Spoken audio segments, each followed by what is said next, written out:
FSL po, equality, inclusion, we support, laban tayo. Do not kill FSL and our deaf representation and identity. Okay, do not kill FSL. Salamat po. Laban din tayo. This is the love sign.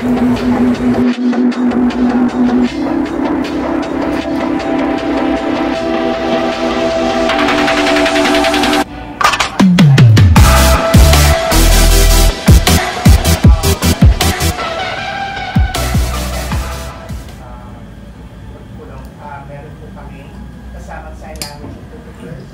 Sa ngayon ay maintindihan rin po yung ating sila yung tatayong tutulay sa pagkomunikasyon ng araw. So kasama po natin si John Baliza.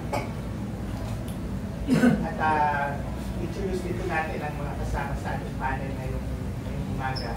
Siguro bigyan natin mga 5 minutes sa bawat isa para ipaliwanag yung kanilang mga task.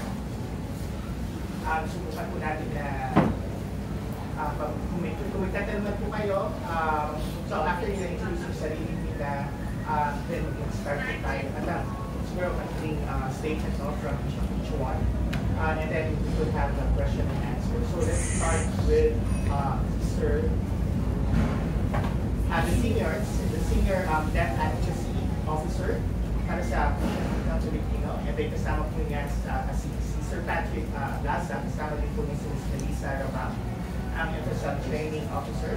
Kasama din po natin si Ms. Maria Albay, ang presidente ng Philippine Federation of the Deaf. So siya po si Ms. Maria. And then kasama po natin ang unang deaf linguist ng Filipino, si EX Rafa Domingo. At siya din po ay kasalukuyan nagtatrabaho sa De La Salle College of St. Jude bilang head ng Deaf Heritage and Filipino Sign Language Studies Unit. And last but not least, kasama din po natin ang presidente ng Philippine National Association of Sign Language Interpreters. At siya din po ay National Coordination Network of Interpreters, miyembro ng NCNI, si Ms. Catherine Joy Villamor. Isa po natin, si Sir Patrick Ablaza. Maraming salamat po sa pagpunta dito. At talagang nakaka-overwhelm ang suporta para sa mga komunidad ng mga bingi. At talagang ito ang kasalukuyan pinagkalaban namin na yung sa Filipino Sign Language Unit under the Commission sa Wikang Filipino. So ang mga pinaglalaban po natin ay mga sumusunod. Kailangan may isang katuparan. Gusto namin malaman yung 1.8 million na budget noong 2023 para sa FSL unit. Ang alam namin ay meron kami 2.4 million na budget. Pero nawala yung 1.8 million na dapat ay nakalaan para sa amin. Ngayon walang magbigay ng paliwanag ang KWF kung saan napunta yung budget na yun. And then susunod, yung nakuha namin, gamit itong staff, nabigyan ng contract of service ng KWF. Sa loob ng 3 buwan ay na-delay ang aming kontrata. At of course, kasabay nun ang pagkakadelay ng aming mga sweldo. Kaya kami dito na staff ng FSL unit, kasama si Commissioner Casanova. Nagulat kami nang biglang binabaan kami ng JO, ng job order na tapos na ang kontrata by June 30. So then, well, in terms of, kami yung ating grupo kasi ang charge in terms of accessibility, kami din yung mga naglalatag, ng mga plano at mga proyekto kaugnay sa interpretation sa Filipino Sign Language. At yung 1.8 million na sinasabi ko kanina, dahil hindi nawawala nga yung budget na yun. Kung kaya yung mga interpreter na kinuha namin upang mag-interpret para sa amin, hindi namin mabayaran. So talagang madaming na-delay na mga proseso at mga bayarin ng FSL unit dahil nga sa pagkakawala ng 1.8 million na budget. So yun lang po yung ilan sa aming mga concerns. Maraming salamat. Next we go on kay Ms. Melissa Rabal. Maraming salamat po sa pagpunta dito at sa pagsuporta sa amin. Bilang karagdagan din sa sinabi ni Sir Patrick, meron po tayong Filipino Sign Language Law, RA 11106, na napakahalaga para sa amin mga tunay. Kung kaya, kung kami ay pumasok sa PWF no, under the FSL unit, talagang pinaglaban namin yung batas na yun, yung FSL law, para sa kapakanan ng mga tunay. At inahangan namin na sana ay respetuhin ang batas na yun para sa amin, para sa komunidad ng mga tunay. Kaya, kung kami ay nag-umpisa bilang isang FSL training officer sa PWF, napunta kami sa iba't ibang mga deaf schools, public schools, mga ahensya ng gobyerno, at nagsigawa kami ng mga trainings ng Filipino Sign Language. At doon din namin sinabay ang pag-advoksya sa aming mga layunin. At pinaliwanag din namin tungkol sa batas ng sabihin lahat ng tao ay aware na meron tayong existing na batas na FSL law. At talagang yun ang aming pinuntukan sa aming mga trabaho na napakahalagang parte. Kailangan mapalawig ang kamalayan ng mga tao tungkol sa FSL law. Pero nagulat na lang kami, biglang inalis na lang kami sa aming mga posisyon. Sinasabi nila na wala daw ginagawa. Pero hindi naman alam kung siya Casanova ang ginagawa namin. Nandun na siya nakakulong sa loob ng kwarto niya na hindi niya alam kung ano talagang ginagawa namin sa aming FSL unit. Wala man lang siyang tanong, wala man lang siyang paliwanag, hindi man lang na kami pinatawag sa meeting. Parang paliwanag kami, hindi rin yung aming mga pagkakata. Nagulat na lang kami na biglang binabaan ng job order na wala na, hindi na kami iraring. Talagang hindi madali ang aming ginagawa. Meron kami mga patulan, may mga ebidensya kami kung saan kami nakita, ano yung mga activities namin, ano yung mga naging proyekto ng aming unit. Pero tinatanong din namin, saan nga ba napunta yung 1.8 million ang dapat ay nakalaan para sa aming unit. Sinubukan namin mga dinamik na tuloy ng feedback na makikita pero wala din nangyayari. Nagkaroon kami ng maraming mga proposals at may mga ebidensya kami bilang patunay na aming ginagawa sa loob ng aming FSL unit. At sana ay makatulong kayo, tulungan nyo kami. Sa gayon ay matingnan natin ano nga ba ang nagaganap sa loob ng PWF. Maraming salamat sa inyo. I think next is interviews. And I think we have enough. Okay, thank you so much. So next we have the President of the Philippine Federation of the Deaf, Ms. Marani. Hello sa inyo. Would like to express po. Kasama kami nandito kayo and nandito kami para mag-fight namin. Karapatan ng mga bingit, Philippine Federation Deaf and PWF, magkasama po dapat ganun.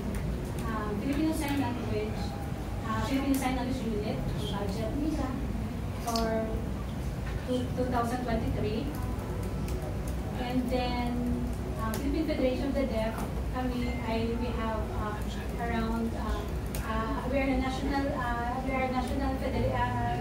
deaf organization with around 97 umbrella organizations all over the Philippines. So, ang PWF, nire-recognize din na ang Philippine Federation of the Deaf, and they know that Philippine sells their own language and part of their identity. So, bahagi din po yun ng karapatan namin, and also that includes yung hindi pwede na i-block ang sign language sa amin. So, hindi dapat na ma-discriminate kami sa aming language. And then, now, ang KWF at the Deaf, since na-recognize nila yung organization namin, So dapat ang KWF alam nila na ang gagawin para sa to recognize at hindi sila basta mag-decide kung sino po yung nilalagay nila doon na empleyado sa unit na yun. So dapat ang kunin nila ang member ng deaf community, hindi po yung hearing community. So yun ang yung concern namin kasi nakalagay mismo yan sa IRR ng Filipino Sign Language Law. Anong sinabi doon na lagyan din ng budget? Anong ginagawa nila sa budget? Para sa training, sa program, sa promotion, sa training, and dapat what if ang KWF wala specialist at kung nakinilagay dun sa FSL unit at iba yung babagay nila. So remember na sila po yung responsibility na mag-implement sa lahat ng mga programs sa ito sa buong Pilipinas. Sa education, access to justice, dapat alam nila kung ano. So by recognizing po yung magawa namin sa community. So paano kung ganun din ang nangyayari sa mga sa KWF na i-oppress din, discriminate din po yung language. For example, sa KWF, itanggalin din yung person with disability, yung deaf. So, yun ang concern po, baka yung tanggalin ang mga deaf doon. So, dapat bigyan nila ng halaga yung KWF kasi kids sila work hard and kasama yung mga staff sa unit. Dapat alam ng ng KWF, basahin nila kung ano po kung paano sila mag-work with their FSL unit. So ngayon, para po research is very important.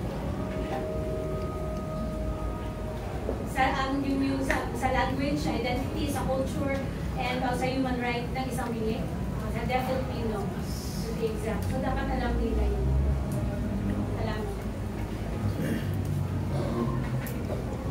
So I think thank you so much for sharing.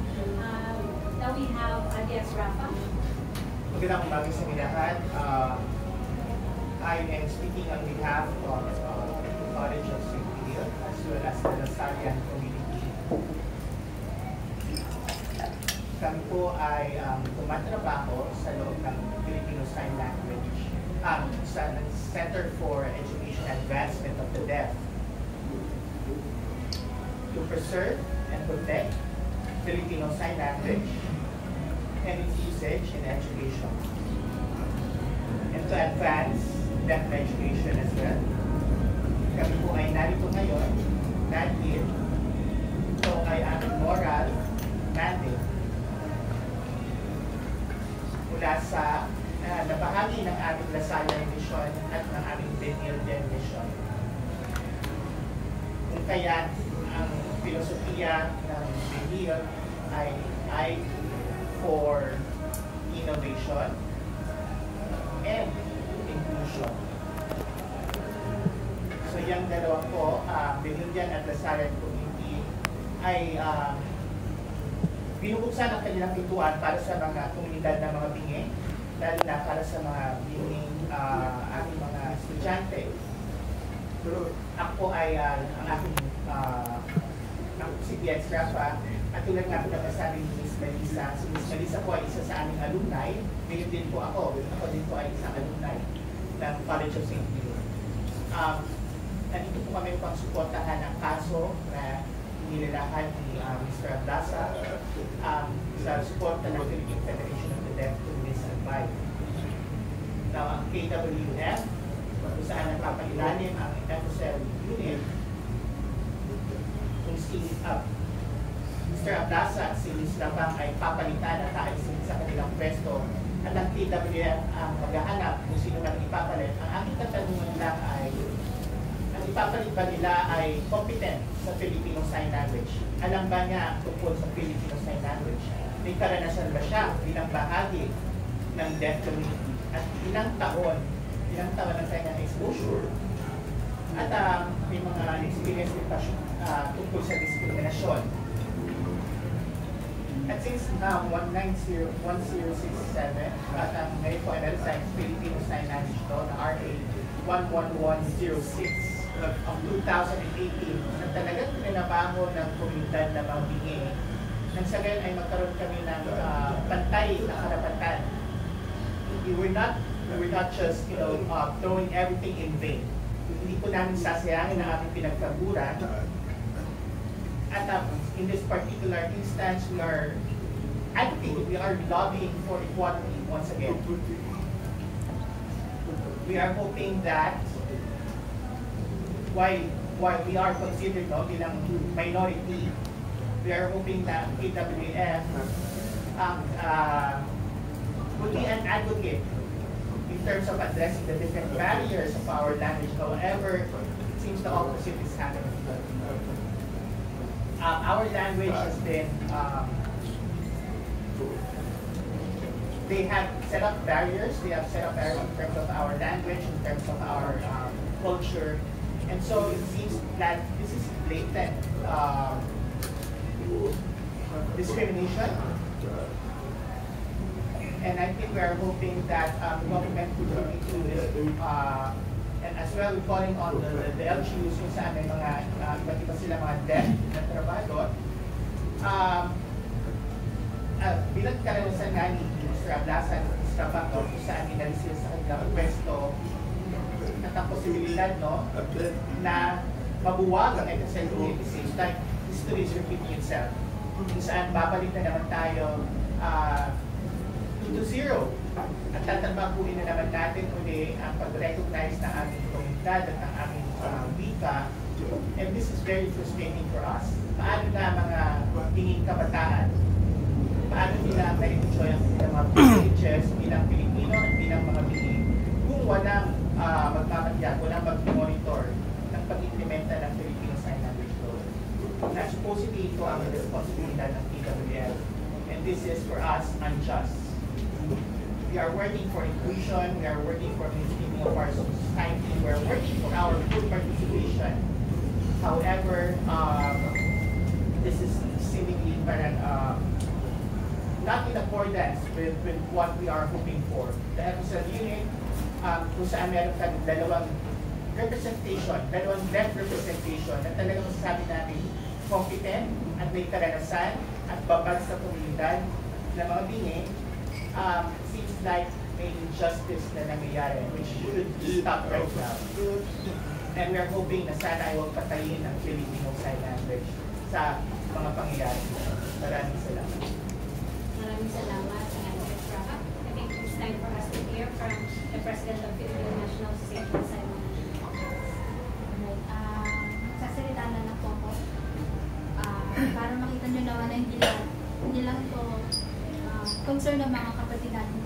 Tayo rin mga nakakarinig, kasama kami dito. Kami po ng mga tagapagsalin o mga interpreters ay katuwang ng mga kapatid natin, mga bingi. Bingi po ang tawag sa kanila, hindi pipiyat, bingi, hindi deaf, mute, bingi. May boses po sila, hindi lang nila ginagamit, hindi lang sila nakakarinig. They can do anything and everything except hear. So kami po, nagpupo ng mga interpreters, kasama po si Sir John, si Ms. Ember, at ang mga interpreters ng buong Pilipinas. May iba't iba po kami mga organisasyon. Pero para dito sa laban nila PIBS, nangyayari, PIBS at Bilis na nangyayari sa loob ng Komisyon ng Liga Pilipino, sa unit mismo, hindi po kami natutuwa sa nangyayari sa kanila. Ito po ay maling desisyon ng board na hindi sila i-rehire. Wala pa silang basihan, hindi nila binigyan ng performance evaluation ng mga kasama natin. Tapos, basta lang sasabihin, hanggang June 30 na kayo. Ikaw na nagsilbi sa komunidad ng ilang taon, umuwi ng gabi, pumupunta sa iba't ibang lugar, para lang magturo, magpaliwanag kung ano ang identidad ng komunidad ng mga deaf. Ang lingwahe nila ay Filipino Sign Language, hindi Sign Exact English, hindi American Sign Language. Filipino Sign Language, ito ang opisyal na lingwahe o wika ng mga deaf na dapat kilalanin ng Komisyon sa Wikang Pilipino. Komisyon sa Wikang Pilipino sa pamamagitan ng RA 1106, sila po ay natasan para maging lead agency o siyang magbabantay na ginagawa is nasa katuparan lahat ng nandun sa IRR. Pero anong nangyari? Sila mismo, hindi lahat, pero sa pamumuno ng board, sa pamumuno ni Chair Casanova, at ang mga bagong board to, wala pang kamalay-malay kung ano talagang FSL at ang unit, nag-decision, uy, hindi na namin kayo i-rehire, hanggang June 13 na lang kayo. Itong mga tao to, may pamilya, may kailangang suportahan, buhayin, o hanggang June 13 na lang kayo, ano kayong mararamdaman natin? Anong mararamdaman nyo? So, hindi lang sila, pati yung deaf community na may-ari ng wika at kami na tumutulong para maintindihan nilang lahat ng nangyayari. Kami po yung mga nakita nyo nagsisenya sa TV, sa news, kung sa may mga Pride March, sa mga rally at kung saan-saan man, dapat na binibigay na servisyo ng gobyerno. Pero minsan ang deaf pa ang nagbabayad. Kami nandito, kasama nila. Hindi po kami natutuwa, hindi kami nag-agree sa mga nangyayari dito. Magsusunod, ngayon po sila muna. Kasi para makita, this is the first for the deaf community to fight for themselves.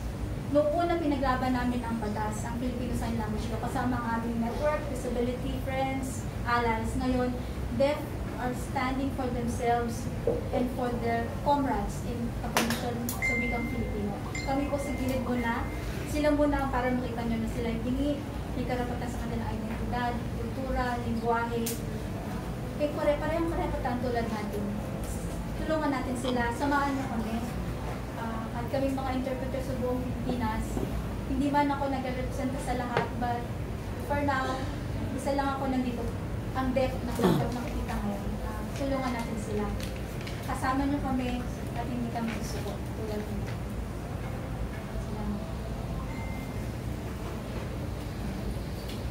Maraming salamat. Thank you so much for sharing. And I think we have enough time. I think we also want to hear our deaf from the LGBT deaf community. We also have Miss Erica here with us.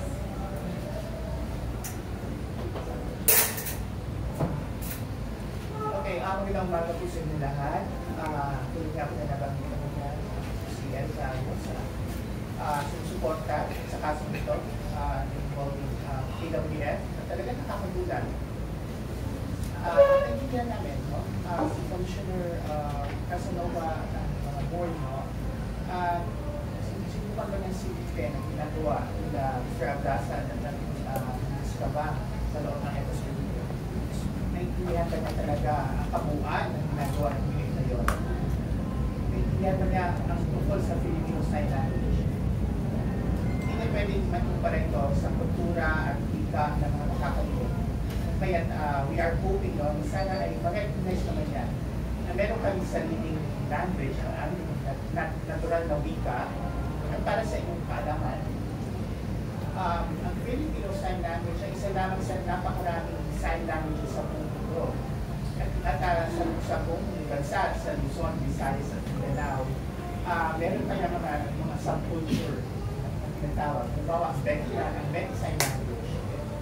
So hindi po isa lang ang FSL sa buong Pilipinas, hindi may variation po yan na nakaakla sa kultura at sa komunidad na gumagamit ito. Ang sign language na ito ay hindi kami mga animal, hindi kami mga hayop, hindi kami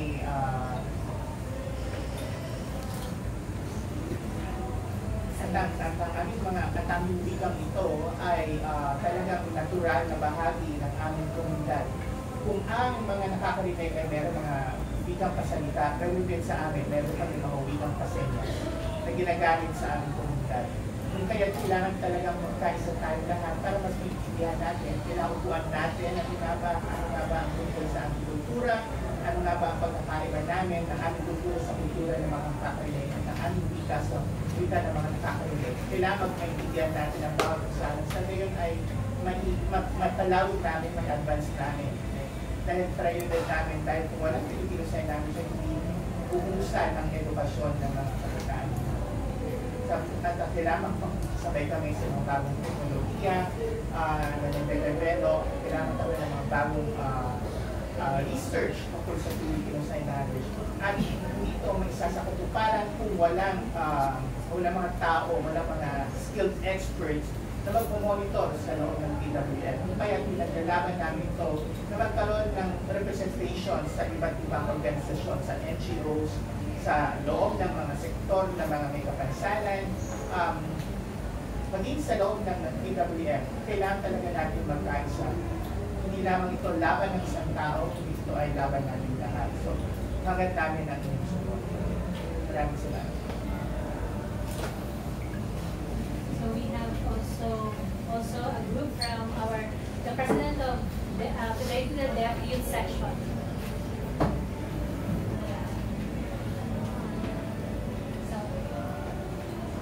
Hello, ako po si Ian Abisera, ang presidente ng Philippine Federation of the Deaf Youth Section. Kami po ay nagrepresenta ng mga kabataang Pinoy. At nagulat kami sa issue nito ng PWF at talagang nakaka-frustrate ang mga kaganapan. Yun din ang sentiment ng mga kabataang Pinoy. Dahil sa pakiramdam namin ay walang FSL, ay wala ang heritage ng aming komunidad, ng aming deaf community. Kaya kami dito ay sumusuporta sa laban na ito PWF at sa Lunia. Sana ay may pagpatuloy ito. Ang sa ngayon ay may pagpatuloy natin ang kultura at ang pinapasan ng mga batang ang patuloy natin ang paglalaban ng mga kamatayan. So we have so thank you so much for sharing, and I hope we will continue to fight para dito. So open na tayo ngayon sa mga question. So maybe please if you have questions, produce your name at kung saan kayo nanggaling, and you can have your question. Okay. Good morning po. Bernard Minyosa po from PMI News. Sir Patrick, I understand 7 po kayong tinanggal, 2 deaf at kabilang ang 5 empleyado sa Komisyon sa Wikang Pilipino. Pero babalikan po natin, last year 2023, December 29, nag-file po kayo ng kaso sa Ombudsman versus KWF Chairman Art Casanova. Kabilang po ang 7 komisyoner. So 8 silang sinampahan. Dahil kini-question niyo po ang pagkawala ng budget na 1.8 million. Sa tingin niyo, pinersonal po kayo ng pamunuan ng KWF? I think opo, naging personal nga ito. At klaro din ito, nag-file kami ng kaso sa Ombudsman. Dahil gusto namin masagot, saan nga ba napunta yung 1.8 million? Hindi ito bilang pagtulisa sa chairman, hindi ito pagtulisa sa commissioner, but gusto lang namin malaman saan nga ba napunta yung budget na yun. Yung administrative budget na dapat ay nakalaan para sa amin. Gusto namin kung sino nga ba yung mga taong responsible sa pag-monitor at pag-coordinate ng budget na yun. Nang tinawag namin ang kanilang atensyon, ano nga bang nangyari dun sa 1.8 million. Wala silang magsagot, ang sagot nila, hindi nila alam. At hindi namin maintindihan bakit nga nagkakagano. Kaya kami nag-file ng kaso sa Ombudsman. At pakiramdam ko ngayon na hindi kami i-renew sa aming mga trabaho. So, may ganong angulo, I think this is a personal vendetta against me. So, yes, opo, tama kayo. Okay, follow up po. Sir, bukod pa doon sa pagtanggal sa inyo ngayon, ang nag-decide po nito, di ba, bagong mga commissioners, kabilang si chairman ang nag-initiate. Ngayon, bukod pa doon sa pagtanggal sa inyo, ang balita po namin, hindi po kayo sinweldohan mula January hanggang March. Ano po ang nangyari doon? Yes po, so ang nangyari noon ay hindi pinirmahan yung aming kontrata. Simula yung January hanggang June. Kung kaya kung nagsagot pa kami ng kontrata, ayaw pirmahan, ni Casanova, Mr. Casanova, yung aming mga kontrata. Siya na lang, hindi pa nakapapirma sa kontrata na yun. Kami ay, siyempre hindi kami sang-ayon sa naging proseso. Kung kaya yung EXICOM sa PWF ay nakapirma na silang lahat. Tanging pirma na lang ni Commissioner Casanova ang kulang. Kung kaya nagkanda-perwisyo yung aming sweldo, no? Hindi kami nakasweldo ng ilang buwan, na-delay yung pag-release, no? Kung kaya, nagkaroon din kami ng sapali kami ng kaso sa RTC 26 regarding that. So ang nangyari noon, sinabihan sila ng judge, no, na pirmahan yung kontrata at i-release yung aming mga sweldo.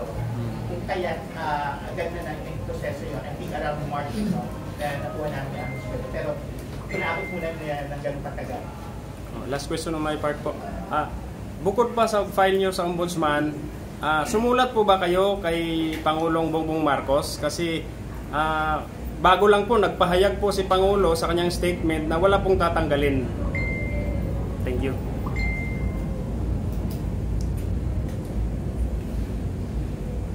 Opo, I think kamakailan, no, sumulat kami kay Pangulong Marcos. Pinahayag nga po yun ni Presidente Marcos na walang tatanggalin. Nung kami ay nagsulat ng sulat kay President Marcos ay around February or March. So, to look into, to investigate, no, dun sa mga nangyayari sa loob ng KWF, pero wala pa po kaming natutuwang tugon mula sa opisina ng Pangulo. Okay, thank you. I think may isa pa tayo dyan, over there. Morning, naliliwanag ng Philippine One ng Jari Pilipinas para kay Miss Maraya Bali ng PFD. Ma'am, regarding ngayon, tagumpay po yung unang tahimik na kilos protesta ninyo rito sa Liwatang Bonifacio. Ano po ang mga susunod na hakbang nyo para mas lalong marinig ng pamahalang nasyonal ni BBM ang nangyaring ito?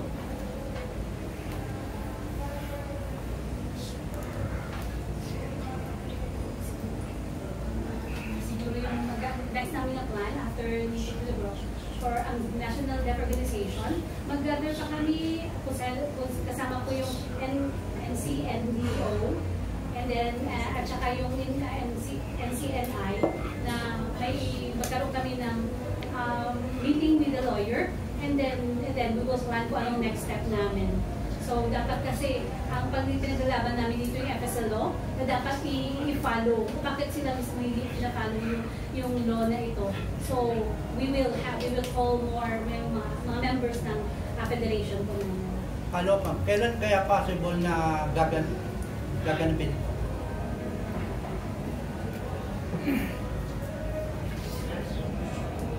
In a short, soon.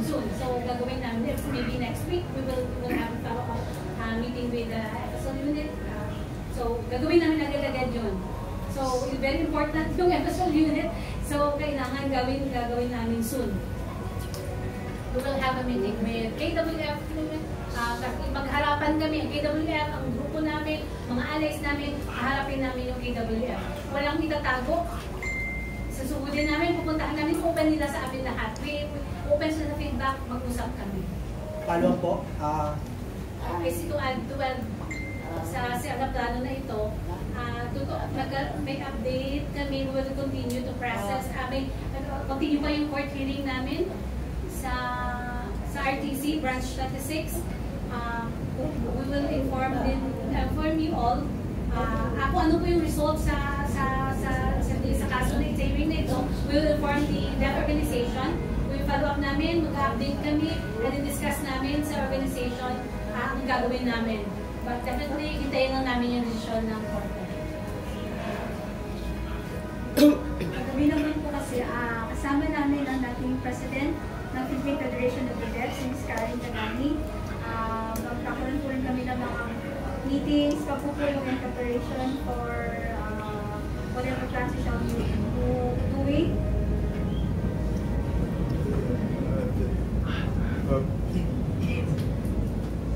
Kausap si Sir Irvin po, dating kawani ng KWF, para magtulungan din kami kung anong baka mabigyan kami ng advice sa for next plans. Next po? Yes po. Yeah. Good morning po. Nes Aguilar from the Philippine Event News TV and usapang kabayan ng Marco TV Philippines. Gusto ko lang po itanong, base din po sa nabanggit po ninyo kanina, na ilang taon na rin kayo nagsisilbi sa KWF. Di ba po dapat pag lumagpas na po tayo ng 6 na buwan, dapat ay regular, considered na regular employees na po kayo. And since nasa gobyerno po tayo, ang presidente po, ay the time ni former President Duterte, inalis na po ang mga contractual basis, kung naaalala ko din. Pero bakit kayo? Bakit kayo nasa contractual basis? Yun ang tanong ko lang po. Kaya kayo ginaganyan kasi contractual eh. Di ba po? Pero kung kayo ay isang regular employee, lalo na sa government tayo, hindi kayo gaganyanin. Wala silang karapatan na apihin kayo. Meron na nga tayong kapansanan, inaapi pa tayo. Anong tanong? Diba? Ayun na po ang katanungan ko po. FSL unit po, sige, ay may iba't ibang goal, kami po may ako na slots doon dapat, ng plantilla positions doon sa loob ng unit. Pero hindi pa po ito napupuno. Ngayon po, contractual pa lang po yung mga kasama namin na pumapasok. Ngayon po, I think ako, isang 1 year and a half na po ako nagtatrabaho. Nag-a-apply po ako para maging regular tama po kayo. Pero hindi pa po nabibigyan ng tugon ng ating application. First time po ako nag-apply before, pero nagkaroon po na election ban noon. Sa barangay, kasi may barangay elections po tayo na mangyayari.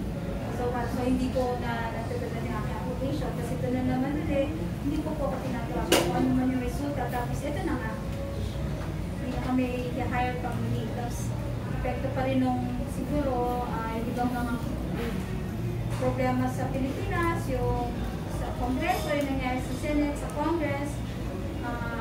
So actually, meron po talagang 4 na plantilyang posisyon sa loob ng unit, pero ang harap po natin na magkaroon ng regular positions ko ng DEF ng mga experts. Bilang dagdag po na speech po, I think they are requiring na maging CSC, civil service passer. Civil service. At ako at si Sir Pete, I think meron po siya, meron po siyang, isa po siya ng civil service. Kaya sabi natin na talagang credible siya, qualified siya, to become a regular employee ng PWF. But then again, yun nga, sinasabi namin na nag-utay pa rin kami sa tubo nila po sa issue ngayon, pero tumagal ng tumagal, kaya medyo nakaka-frustrate po talaga. Pero bakit po ganun? Bakit tumagal ang tumagal? Wala mo bang nagke-question on your part regarding dun sa status ng inyong kumbaga posisyon? Kasi ano na yan eh, mismo pinakamataas na po sa government po natin nagsabi, bawal ang contractual. Lalo na nasa gobyerno kayo. Dapat hindi na po natin pinatagal po yun eh. Nasa batas po yan eh.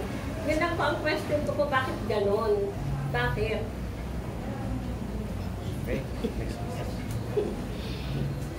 Well, hindi ko na rin masagot mo bakit napatagal ng gano'n yung pagtugon nila sa amin. I don't know kung ano nga ba yung mga sitwasyon na nagaganap sa level ng mga administrador. Pero hindi po ninyo kinausap si chairman about that. Chairman Casanova. Siya yung head ng KWF, di ba? I think siguro early this year, nag-usap na kami tungkol yan with Commissioner Casanova kung i-offer niya pa rin ba sa akin, hindi na maging regular ako. So yun nga, ang nangyari dahil sa nangyari last year. So, sa other condition position na ibibigay sa akin, hindi yung position ko ngayon sa FSL unit. So, ibig sabihin, kung ibibigay sa akin yung isang patent position, pero yun na, diba, the same yung function. Different yung position, but the same yung function. Nagdag po ako sa tanong sagot sa tanong ni Ma'am kung bakit hindi gumagawa. So, yun nga po yung tanong namin lahat. Kasi sinasabihan na sila, na ito yung dapat, ito yung batas, dapat maging transparent tayo. Kami po kasi ng CNI, Interpreting Community na may MOA sa PWF unit. At yung NCNDO, yung deaf organization. So kami po yung nandun nagsasabi na dapat nandyan sila, dapat sundin nyo, dapat paliwanagan nyo, pero hindi. Parang ngayon baliktad, sila yung bingi, pero sila Chair Casanova, sila yung nagbibingi-bingihan. baliktad, di ba? Sila dapat yung kakaintindi, yung nakikinig. Pero hindi. So kung kaya niyang gawin ito, sila na lead agency, kaya gawin sa loob ng KWF, sa mga deaf, sa mga tao may kapansanan, sa loob ng unit, pwede itong gawin ng kahit sino, pamarisan ng kahit sino sa gobyerno. Sila yung lead agency, bakit nila ginagawa ito? Mas magaling sila sa deaf? Tingin nila, mas alam nila yung kultura ng deaf? Hindi nila pwedeng palitan ng mga tao kung mga experts. Konti lang po sila. Kaya po namin sila iniingatan. Tapos ginagawa nila, sila yung bingin. Baliktad.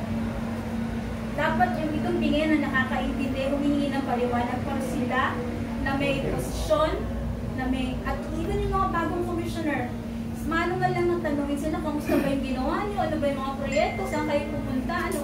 Hindi, basta hindi na namin kayo i-rehire.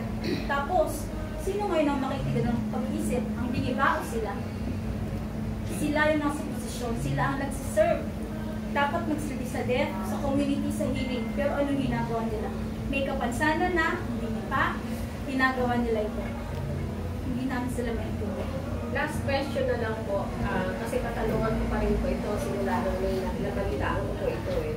Sa tingin niyo po ba, since na, yun nga po yung regarding dun sa naunang question ko ni VP Bernard ng PMI, kasi involved ito dun sa 1.8 million na kini-question po ninyo, ng grupo po ninyo. Sa tingin niyo po ba is, kaya po ba kayo na-terminate sa inyong trabaho is it's because sa palagay niyo po ba meron silang ipapalit sa inyo? Yung nagpatanong ko, meron po bang sa tingin nyo ipapalit si Chairman Casanova?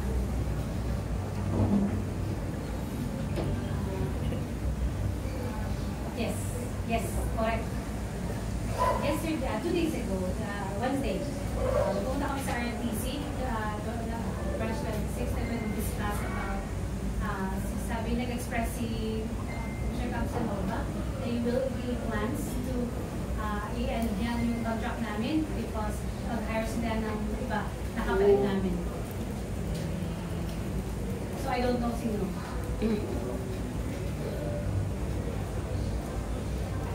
So we have... Follow up lang po, Ma'am Maraya. Ma'am, base po sa napagalaman po namin, ang PFD ang naglagay sa pwesto sa inyo, sa mga representative. Tama po? And then, kayo rin ang posibleng magpalit sa kanila kung sino ang pwedeng isunod. Ipapalit. Tama po? May term po ba sila o na kung ilang taon sila pwesto at papalitan naman ninyo? Thank you po. Kami po sa Philippine Federation of the Deaf at sa NCNDO, yung National Coordination Network of Deaf Organizations. Kasama po yung National Coordination Network of Interpreters. Ang kasunduan po ay kami ang mag-decide kung sino ang ipapalit sa position na yun. No? Hindi lang po Philippine Federation of the Deaf, kundi yung aming network of organizations. Tulad nga po ng nabanggit kanina, very few, no? Konti lang po ang talagang masasabi nating expert sa Filipino Sign Language at talagang malalim ang kaalaman tungkol sa deaf culture at sa deaf identity. Kaya hindi natin pwedeng payagan ang KWF na sila ang pumili kung sino man ipapalit sa posisyon na mababakante nila Mr. Abdasan Isgabang. So kami po ang kailangan decided, alam namin kung sino ang credible na pwedeng pumalit sa posisyon na yun, ang NCNDO at ang NCNI. Kami po dapat ang pipili ng mga tamang tao para sa posisyon. Nagpaliwanag po kasi kami po yung sa NCNI. So ganun nga po yung nangyari. Bago magpili po sila Biggs at saka Melissa, ginanong po yung opinion ng representatives. So that time, yung NCNDO rep, so makabilang buhay na po siya, tsaka yung NCNI rep. So, bigay kami ng recommendation sa mga nag-apply. So dumadaan po sa interpreting organizations, tsaka sa deaf organizations, so national. And then, saka i-recommend po namin sa kanila. So mangyari man ito ngayon, kasi dito lang namin nalaman na nag-decide na pala si Chair Casanova. Siya lang, I imagine he's doing things all by himself, decisioning all by himself. I don't know why. Saan niya nakuha yung ideya na kaya niyang gawin lahat ito na para siyang si Thanos. Kaya niyang gawin kahit ano, snap. Na komunidad kami sa kaming malaking board, nahirapan nga kami mag-decide. Nag-meeting, hindi magkasundo siya. Gusto ko to, tanggal kayo, wala na kayo. So parang dapat tinatanong sa susunod, nag-decide siya, dadaan din naman to sa amin, sumalamang-lamang lang di masusupal-pal. Pero still, yung vehement na sinasabi na kaya niyang gawin lahat to, parang pagbabasto sa amin lahat na miyembro sa community na wala kayo, hindi kayo mahalaga. Mas maalam ako sa senyas, sa pangangailangan ng death, kasi mas magaling ako dahil ako ang chair. It's very autocratic. Parang bakit hindi yun tama? Nasa demokrasya na tayo, anong henerasyon ba siya nabubuhay at feeling niya siya yung pwedeng mag-decide para sa buhay ng mga tao, tulad na sila na may mga pamilya sa support. Ma'am, yung termino, meron po ba? Ang goal po natin is maging regular sila, maging plantilla. Posisyon. Wala pang termino. Sila po appointed ng chair, ng president, si chair. So we're asking President Marcos to have someone else. Since JO po sila, kung gusto nyo, para ma-regular po, di ba, dadaan ng civil service exam. Tama po? Opo. Tinlano na po nila yun? Sila po. Sila po. Yes. Ma'am, follow-up question. Halos na itanong na yung iba, no? Kaya lang gusto ko lang linawin. Sa nangyari po sa pitong empleyado ng KWF na tinanggal at pagkawala po ng 1.8 million para po sana sa ating mga may kapansanan. At kaya nais po natin matanggal si Casanova. Ngayon po, meron na po ba kayong napipisil o napipili para ipalit sa kanya?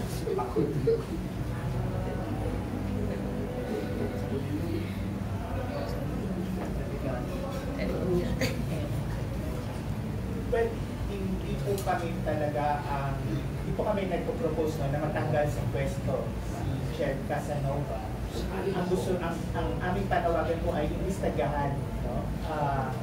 Yung mga nangyayari sa loob ng KWF that involves us. At kung papalitan man nila yon, ang chairman, hindi po namin yun ang aming objective. Ang amin po ay tingnan ang mga insidente na nangyayari sa loob. Okay. Halwa po. Sir Patrick. Follow, saglit lang.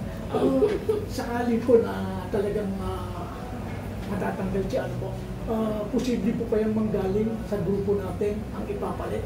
Oo, simple.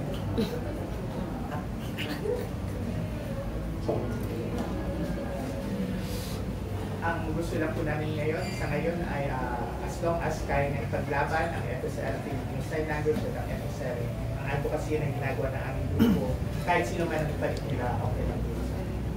Dagdag po, ang Commission sa itong Filipino po kasi more than 173 languages, bika 37.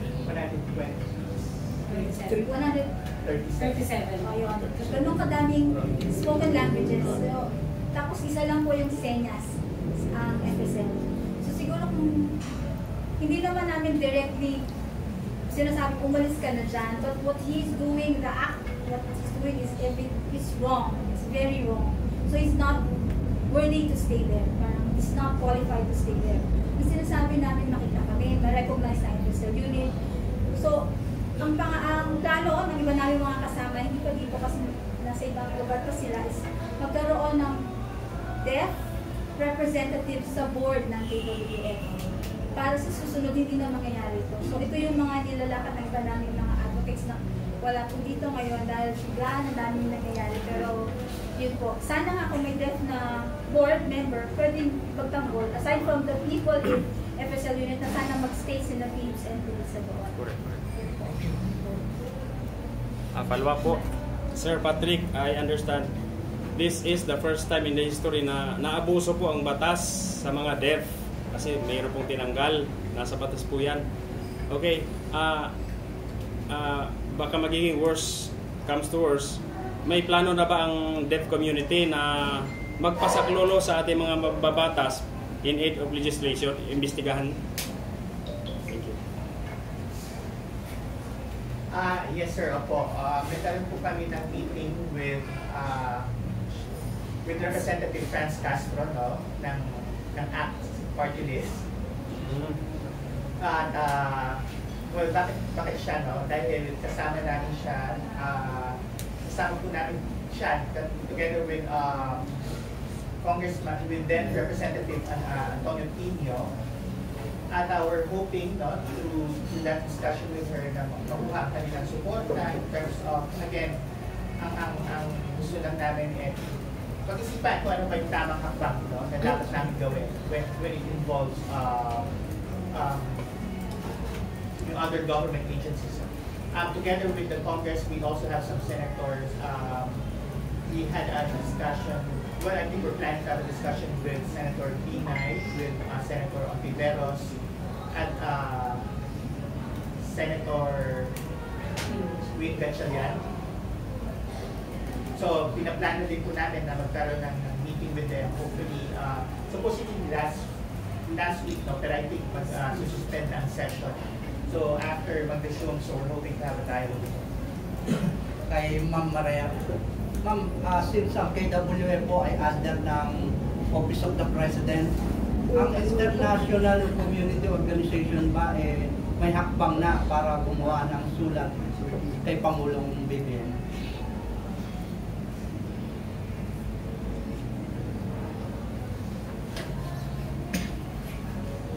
So, ang Philippine Federation of the Deaf through World Federation of the Deaf,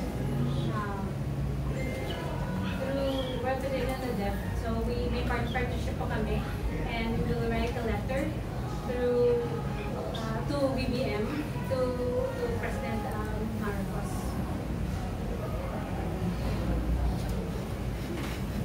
After June 3rd, hello po. Yung naka-cap? Yes. Okay, hello po. Yes po. Question lang po. After June 30 po, pag nawala na po sila, ano mangyayari? Ano ang magiging hakbang ng Philippine Federation of the Deaf, ng National Coordination Network of the Interpreters, at may official statement na ba ang KWF sa nangyaring demonstrasyon ngayong araw na ito?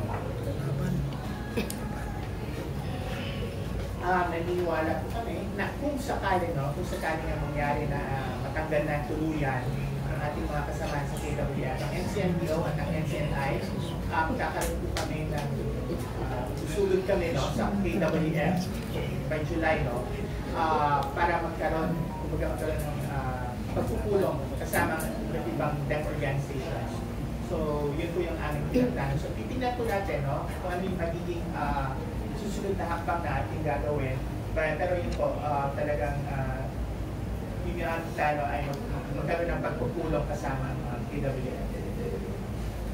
May official statement na po ba ang pamunuan ng Office of the Chairman Casanova regarding this? As of now, as of today? Wala pa po. As of the minute? May nareceive na po ba kayo? Wala po. Wala ba? May balita po ba kayo kung nasan siya? Balita po namin, wala po dito pero nasa kurong. Chismis, baka hindi nakasabi, pero ako matakas. Ano ginagawa? Tumakas na, hindi siya nag-message sa akin. Sabi ni Mr. Plaza. So, hindi namin alam kung saan ang ginagawa niya ngayon. So, hindi not my concern right now. Pero yun nga po, sana nakikinig siya. Regret ko lang po, malamang alam niya. Hindi naman siguro siya ganun matalino din po sila para gawin ang lahat ng plano na hindi namin alam. Pero kami po, hindi na namin hintayin June 30 pa. So hanggat may pwedeng gawin, kumuha kami ng support, call of support sa aming mga kasama sa network. Hindi lang deaf, ang dami namin po naging mga katuwang, hearing, LGBT, disability network, even the news, media, yan kasi ginawa nila accessible ito. Ang ating society, ang Pilipinas, through information, through interpreters para po sa deaf. So, unti-unti po darating yung support na hindi po kami, hindi na natin pa-maintain pa ang June 30. Yung naka-black na. Okay, magandang araw po sa inyo lahat. Ito po si Terry Al Casanova. Ito na po yung pagkakataon nyo kasi po, kung manonood po siya niya, kaya ko po mapapanood niyo po ito. Go ahead po.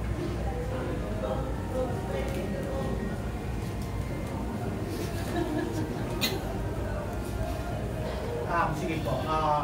Nanonood man si Chairman Casanova, no? Chairman Casanova, kung ginanap namin ang aming protesta, no? Ngayong araw na ito, pero ang tanging mensahe namin para sa inyo ay magkaroon kayo ng public apology tungkol sa nangyari. At sana yung pinadalang GO, no, sa June 30 ay mawawala na kami sa posisyon. Totoo man yun, humingi kami ng public apology para sa deaf community bilang pagrespeto na rin, no, sa mga Filipinong being. At Chairman Casanova, kung nakikinig man kayo ngayon, kami po ay nandito. At pinapayag namin, no, kaming dalawa, galing ito sa amin. Hindi lang ito galing sa aming dalawa na involved sa kaso, kundi sa lahat ng deaf community na nagsasalita, no, on behalf of the FSL unit. Sana ay tama nga yung desisyon. Hindi natin alam kung kami ba ang nagkamali, kayo ba ang may mali. Ang sa amin lang ay sana ay upuan natin ito at pag-usapan natin. Sana yung kaninang mga na binanggit ko na mga issues, no, at mga concerns, na sana tugunan nyo naman ang aming pakiusap, kung sakali man kaming pito, no, na sa loob ng FSL unit ay yung alisin, at least magkaroon tayo ng dialogue. Hello, Commissioner Casanova. Please, huwag mo kami isnaw. Please, friends naman tayo, di ba? So, dapat kami yung community, kayo hearing community, magkaisa po tayo. So, please, Commissioner Casanova, magharap-harap tayo. Ang NCNI, NCNDO, PFD, ang mga staff, at open ka sa feedback. Huwag kang magtago. Huwag kang remember, dapat having friendly ka. So, ang government, tsaka part ng KWF, ang government ng KWF, so ikaw po yung head, so dapat mag-open ka sa amin. So, i-adjust natin yung attitude natin. So, inform na, hindi tayo magkalat ng wrong information, at makita natin kung ano, kung nandito kami. So, we have, I think, the extra fund. Magandang araw po kay Honorable Casanova, no? Kami po mula sa Binil at Silent Community ay nakikiusap, no? Nananawagan kami para sa dalawang bagay. Una po ay bigyan natin ng permanent na posisyon yung mga tauhan ng FSL unit. Pangalawa, yung 1.8 million ay sana may balik, no? Dahil napakadaming proyekto, napakadaming malalaking proyekto ang naapektuhan dahil doon. Ito po ay makakatulong din para sa deaf education curriculum at sa interpreters, no? Sa system ng interpreters. So yun po yung aming dalawang panawagan. Ito kami dito sa pakukulit, sa kakapanawagan sa inyo. Sana ay pakinggan nyo naman po yung aming mga questions. From youth section, sabi po yung puso, yung sentiment namin sa referendo na we will fight for FSL. Dapat ano mo po saan yung budget, 1.8 million. Pakita nyo po sa amin. If kung mapakita nyo, appreciate namin yan. At you know that will go against you.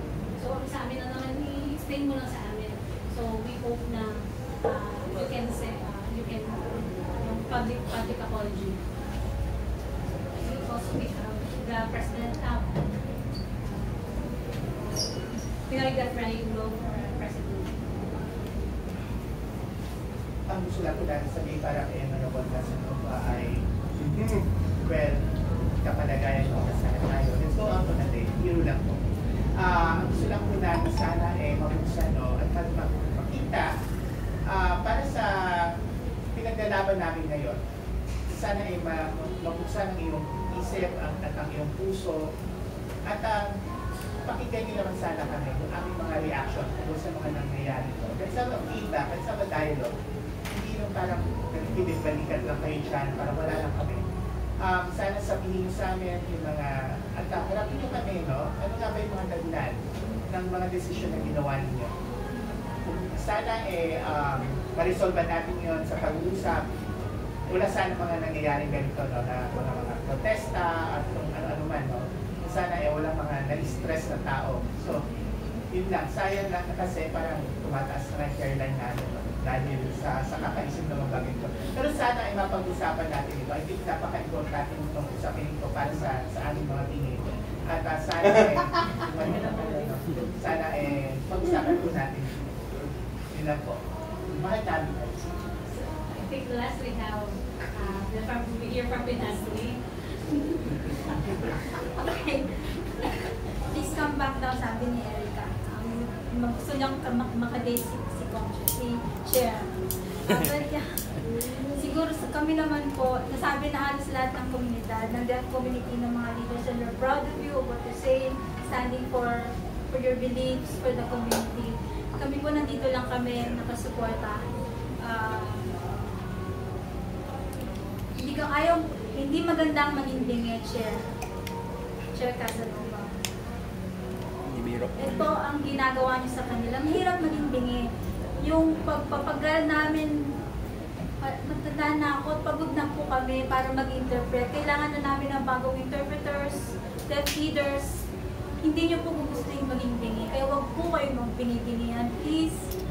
Hindi naman kayong bingi, Chair nga. Kayo yung nandyan. Kayo yung may otoridad. Pwedeng tumulong. Imbis na tumulong, pabutihin ang buhay nila. Akala niyo sa isang iglap, pwede na silang palitan. Hindi po yun nangyayari. Hindi yun mangyayari.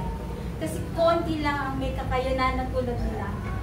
Yung mga hearing na nandyan, iniwan ng mga buhay nila sa probinsya para lang magtrabaho sa FSLU. Pinakausapan pa namin sila. Tapos ngayon, pauwi nyo na lang basta-basta. Parang, kilala nyo ba ang mga empleyado ninyo? Baka hindi. Parang panahon na ngayon para kilalanin nyo sila isa't isa. Dahil mga tao sila, hindi sila animal, na gumaganyan-ganyan na nagmumwestra lang. Hindi ko nga alam kung nakakausap nyo sila at marunong kayo ng senyas kahit papaano. Kahit salamat man lang o mahal kita, kamusta ka. Yun lang bilang lead. Kahit papaano you connect with it. Yun yung aming inaasahan sa inyo. Pero hindi yung kung saan man kayo naroon. Sana pagkatapos kayong maharas sa aming ginagawang pag-iingay ngayon dahil akala nyo hindi pwedeng mag-ingay ang deaf, kung ka nagkakamali, pwede. Meron kaming, isa kaming lupon, marami kami. Balikan na, oo. Pero mag-usap tayo. Dahil kung hindi, you'll see the worst of us. Sa minsan.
budget na nakalaan dapat sa amin sa episode unit. And in year, mga 3.8 million. Tapos isang taon, ginagamit ito para sa programa para sa mga debt. Ang time na yun, bali, hindi pa po siya naubos, malapit na yun. Tapos nagsabi sa amin na pwede bang humiram, kunin yung budget, humiram. Sabi namin, oo, sige, pero ipaliwanag po sa amin kung saan. Tapos, kung para saan, kung kahit kasi hindi pa naubos yung budget, ang pera, may natira pang pera na dapat gagamitin sana para sa unit. Pero, yung ginawa nila, pumayag kami kasi sinabi namin, asa na? Ano na? Kamusta na? Ano po nangyari? Sabi, hindi na nila kami masagot. Kasi sinasabi namin na, paliwanag niyo po sa amin. Bakit nasan itong budget na para sa amin? Tapos, pinagpaalam niyo na ibabalik kasi hindi na wala na nangyari. Tapos nitong January, ito lang nung taong to, 2024, nangyari na po yung kaming mga contract of service FSL unit, hindi kami nakatanggap ng sweldo. So pati yung ibang, ang nangyari po, ang mga board,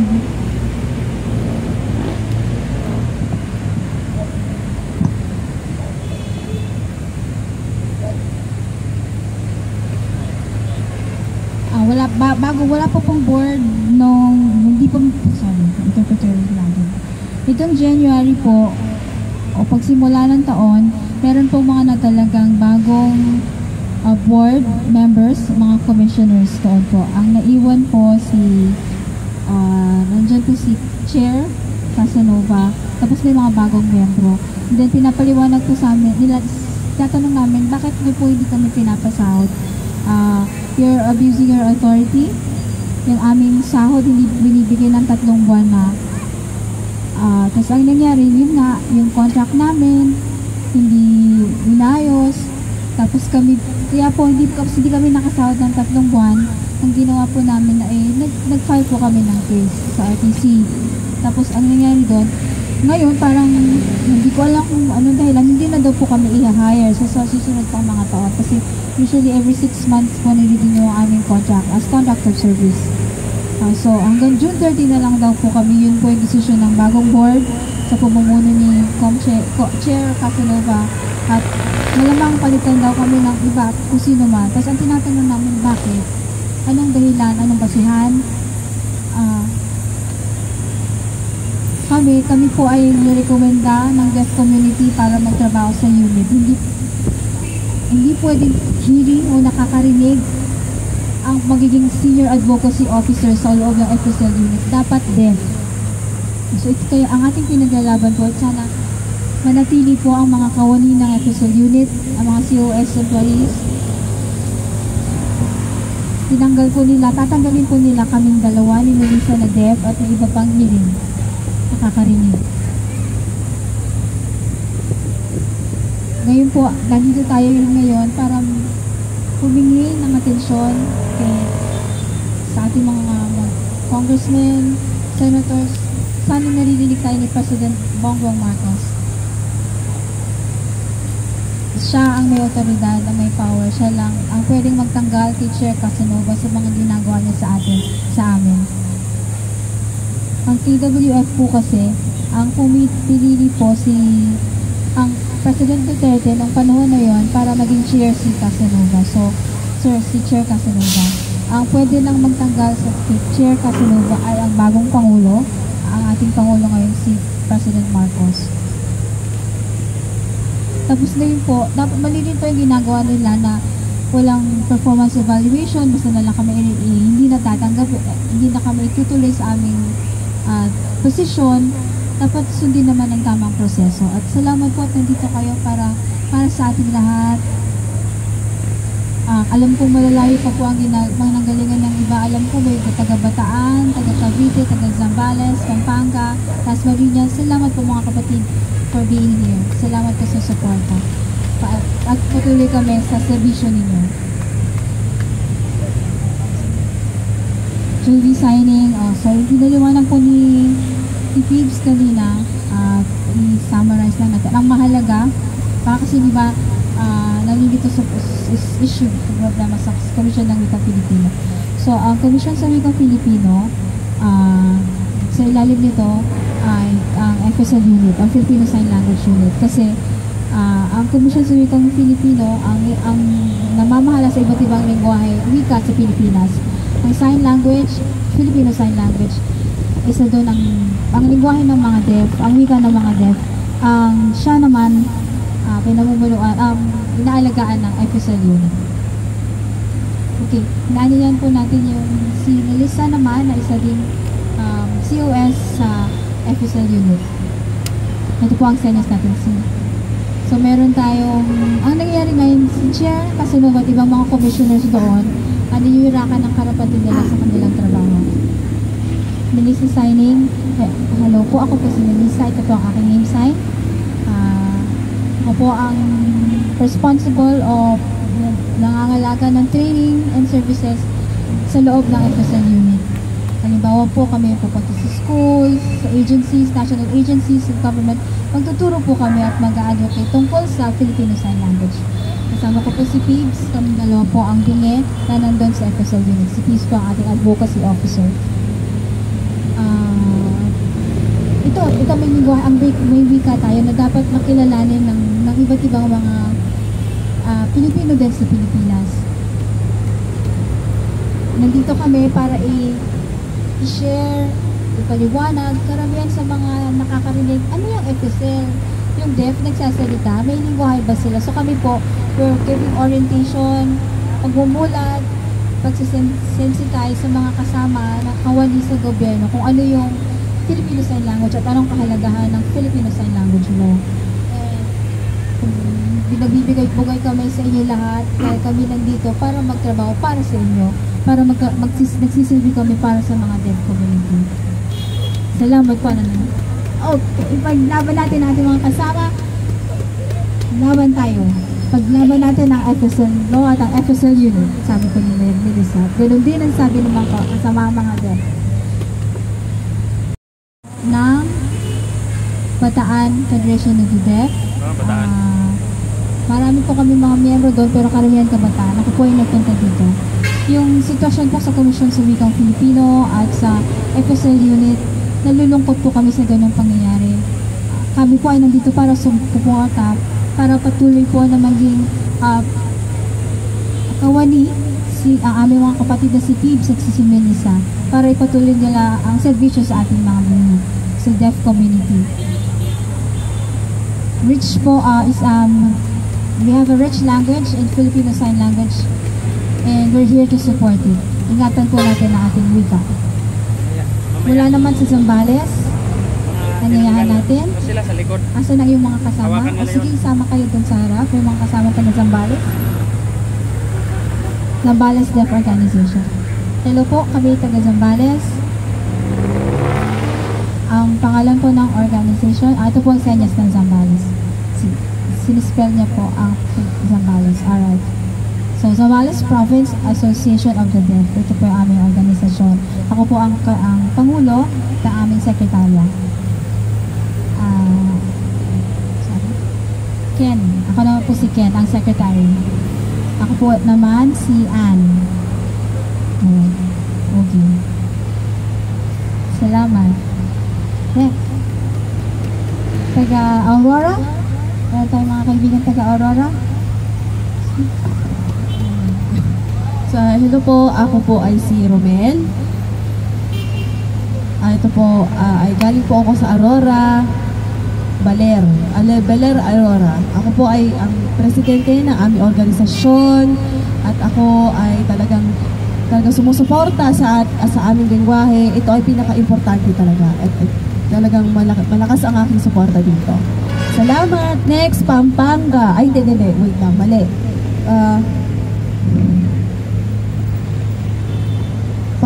Pampanga, Angeles City. Lahat na daw.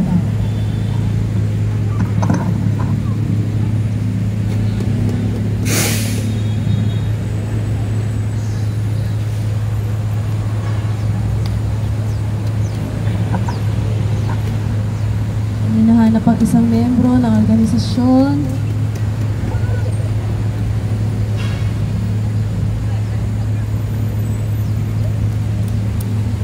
Okay, so ano nang pangalan ng yung organisasyon? Hello, kami po ay sa San Fernando ulit, San Fernando City, Pampanga. Yan po ang kung saan kami galing. Kami po ay from Central Luzon din. At kami ay nagpunta dito para suportahan ang FSL. Dapat hindi kami na-oppress at talagang nagpapatuloy dapat itong suportahan at hindi aalisin. At kami ay nagpapatuloy na sumusuporta.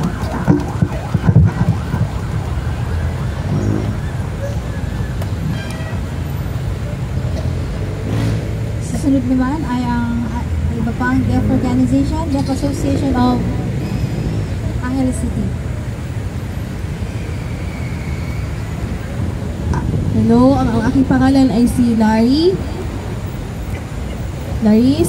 Ito po ang aking sign name. Ako po ay presidente ng Angeles City Deaf Association. Galing po kami. Ito po ang kasamahan. Siya naman po ay board member. At iba-ibang opisyalis ay nasa kalukuyang meron silang ibang trabaho kaya hindi po sila ay makapunta dito. Kami ay sumusuporta sa FSL. Salamat! Mula Bulacan, mga kapatid sa Bulacan.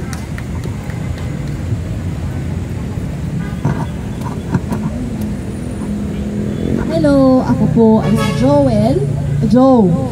Ito po ang aking sign name. Ang posisyon ko po ay presidente galing Bulacan. Ito po ang sign ng Bulacan Organization. Ang ibig sabihin nito ay Bulacan Province Federation of the Deaf. Thank you. Salamat. Ako naman po ay si Catherine. Ito po ang sa aking sign name. Ako ay galing sa Bulacan. At yeah. Salamat po. Ang susunod ay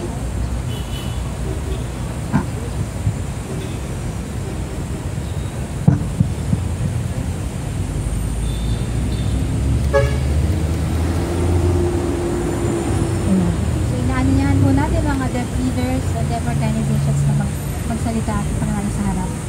ako po ay si Aris. Ito po ang aking sign name. Ako po ay galing sa Lubao, Pampanga. Ito po yung sign niya. Pero wala pa pong organisasyon doon. Pero ako po ay nag-represent galing doon. Ang purpose po dito ng aking pagpunta ay para hindi dapat tanggalin ng FSL. Dapat ito ay patuloy na susuportahan. Maraming bingi na nandito na sumusuporta sa FSL at sa deaf community. Salamat! Susunod naman, Pinoy Deaf Rainbow, National Organization, Pinoy Deaf Rainbow.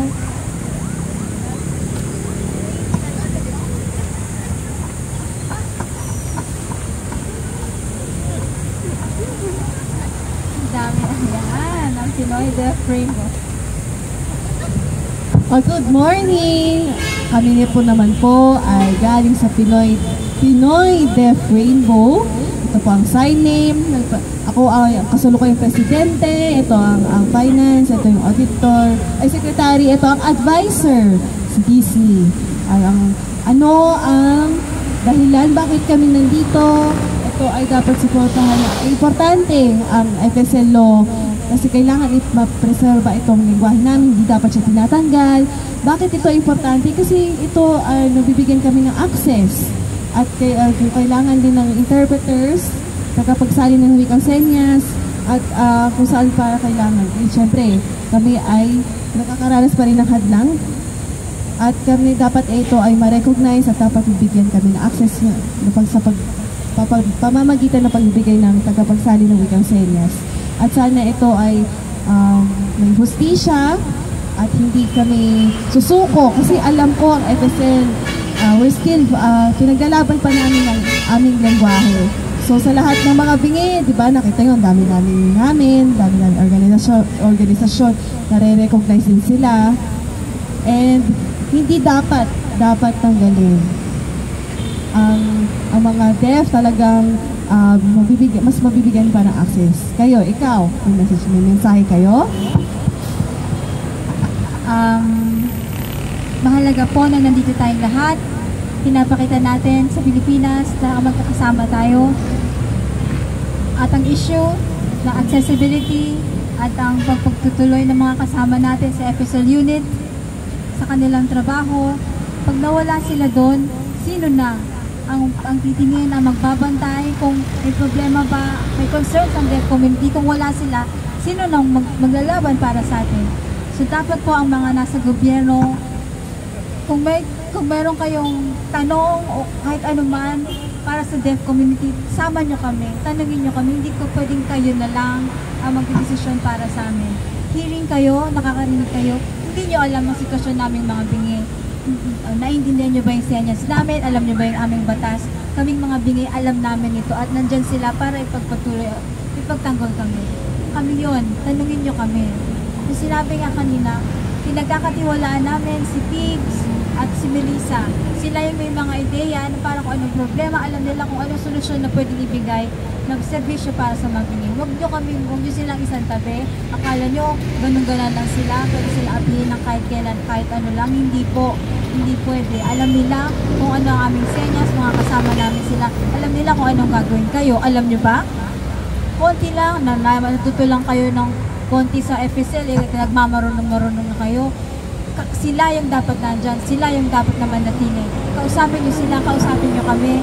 Hanap kayo ng paraan, hindi yung kayo na lang ng desisyon para sa inyo lang.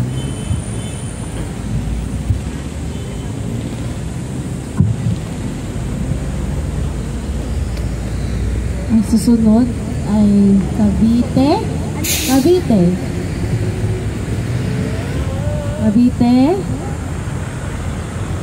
Province. Ito ba? Ito ba senyas? No? Senyas ang organisasyon nyo.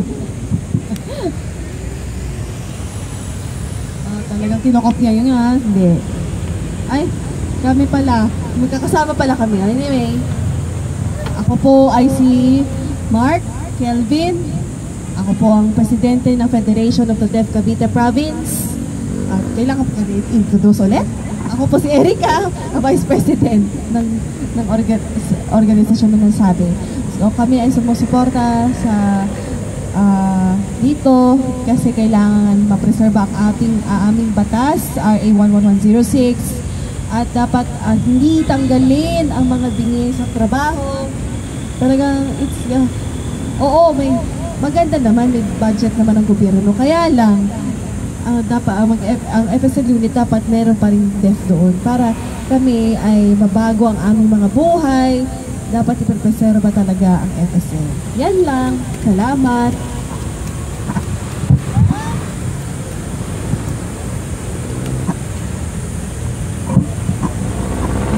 Susunod. Caloocan.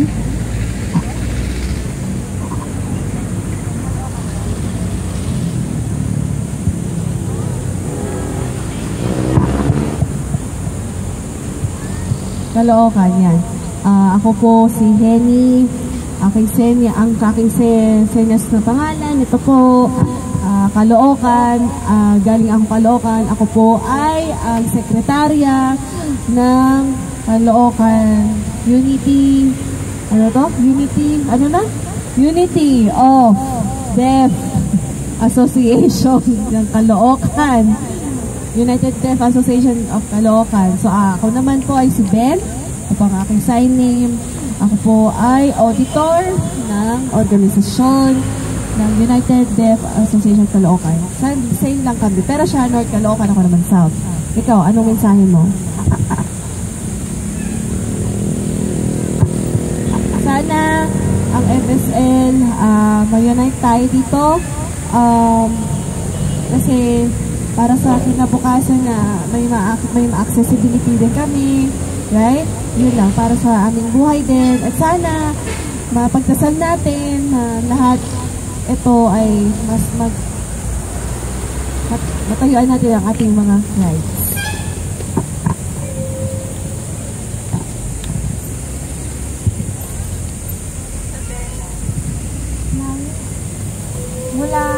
Mula sa Isabela. Malayong probinsya ng Isabela. Hello po, ako po si Lorna Alinday. Ito po ang aking name sign.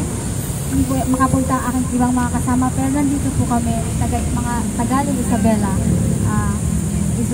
Mula Isabela Province Association of the Deaf.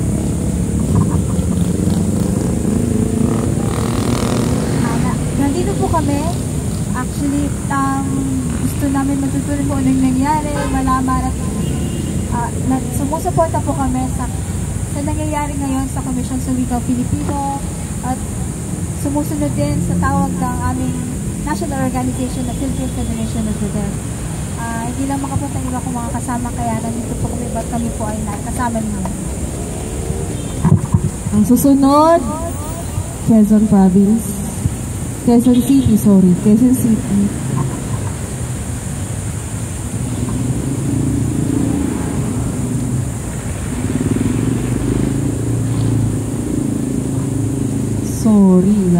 Mag-isa ko lang na nandito.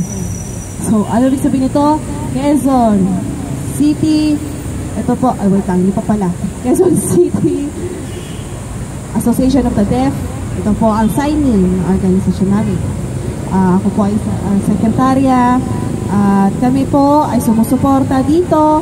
Sayang. Ang problema kasi, yung iba, ang problema dito, na tinanggal ang staff ng FSL unit, na sino naman ipapalit, sila daw magdedesisyon para may pamalit. Kina Patrick, Tibbs, dapat hindi dapat ganun. So dapat, sila Pips pa rin at sila Melissa pa rin ang magtatrabaho doon kasi nga meron tayong patas. Napaka-importante yan. Kasi kung tinanggal mo sila, wala. Magpapatuloy pa rin ang pagpapahirap. Kaya yung parang pinapakita na wala tayong mga karapatan. Kaya meron tayong FSL, pinaprotektahan natin ito na sana magpapatuloy pa rin magtrabaho yung dalawang staff natin dito. Salamat! Salamat. Mula Pasig.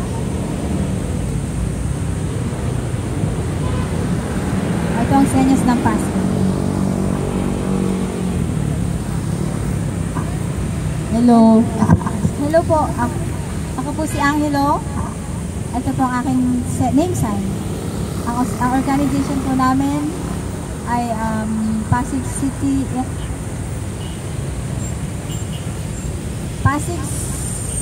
Deaf Society. Ito po yung name sa senyas ng asosasyon. Taga-Pasig po ako. Ako po yung kasalukuyang Pangulo. At kami po, ang aming buong grupo ay tuloy na sumusuporta sa labang ito. Huwag po natin kaya matanggal. Dapat i-hire ang mga kasama namin sa Komisyon sa Wikang Filipino. We are for Filipino Sign Language. We are for accessibility. We want the lives of deaf Filipinos to improve, and we are here with our programs. We want them to stay. Mga kasama namin sa Komisyon sa Wikang Filipino unit. Unit po kami.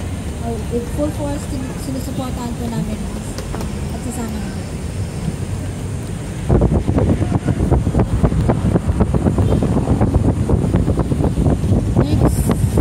PFDYS.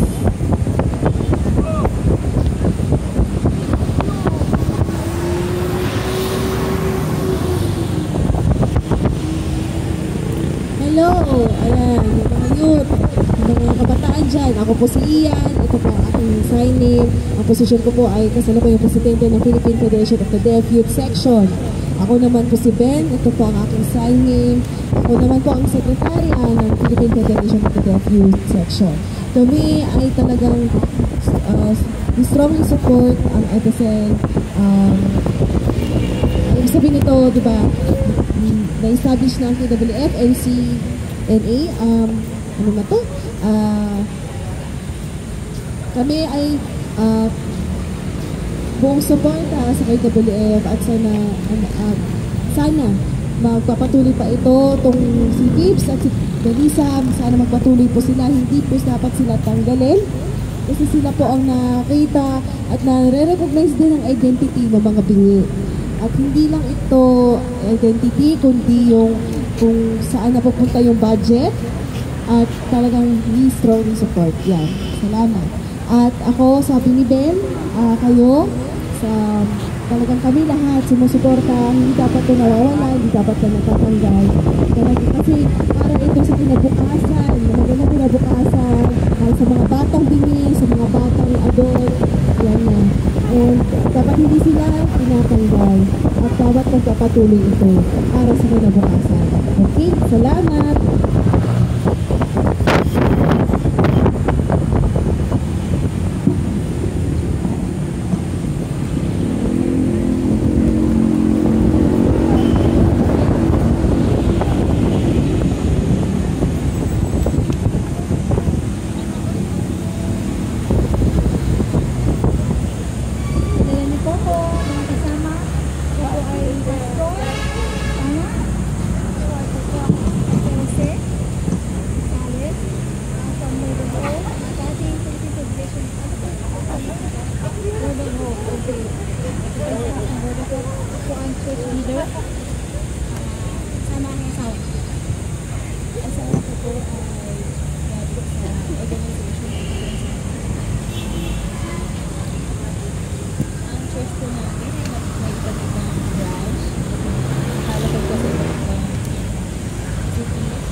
Pagpaguyod sa advocacy ng Filipino Sign Language.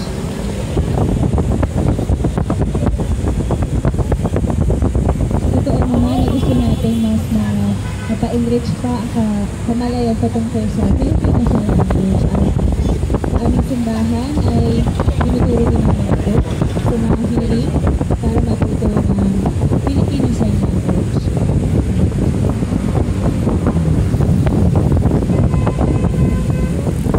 Dyan, patuloy ang aming suporta sa ating mga kapatid sa Komisyon sa Wikang Filipino na talaga naman ay nakakalungkot ang nangyari sa kanila dahil may operasyon na ganap kahit na ginagawa lamang nila kanilang trabaho. Kaya ngayon nandito kami para suportahan ang ating mga kapatid sa Komisyon sa Wikang Filipino. Hindi lang para sa atin, kundi para sa mga future generation o sa mga kabataang bingi na sa hinaharap, no?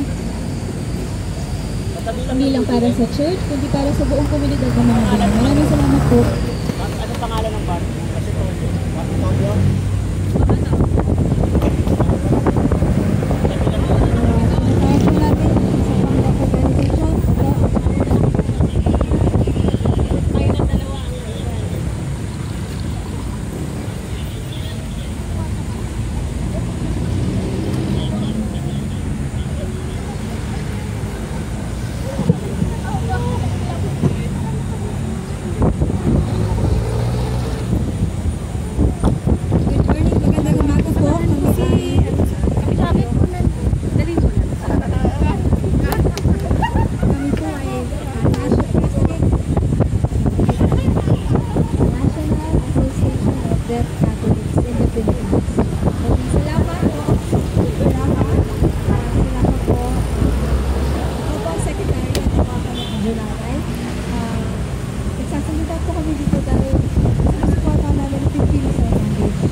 Kami ang mga group ng mga deaf na nagtatrabaho sa BPO. Sa totoo lang, wala pa kami ng tulog, pero nagpunta talaga kami dito para sumuporta sa advocacy ng Filipino Sign Language. Gusto namin protektahan ang identidad at kultura ng mga Binay. Unang pagkakataon nagkaroon ng official unit sa government, diba? So, tapos ngayon ang nangyari ganun nga natin dati mo. Kaya, kami ay sumusuporta sa hangat na mabuting kinabukasan para sa mga Binay at mas marami pang mga proyekto ang maisagawa para sa advocacy ng mga. Maraming salamat. Maraming salamat po.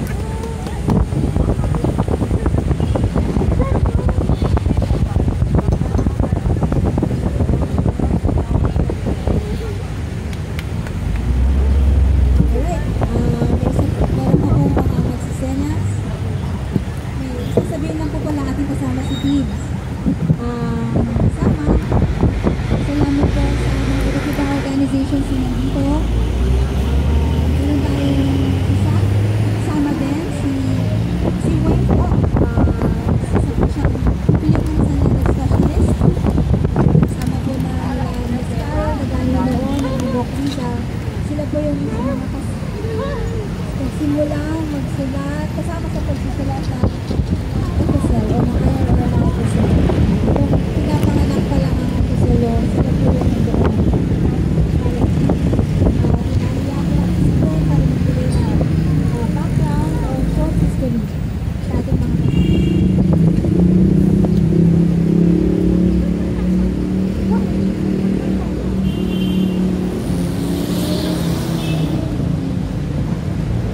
Ako si Gwen. Ito po ang aking name sign. Ako po isang Filipino Sign Language Specialist. Ako din po ay member ng Filipino Sign Language Advocacy Cooperative.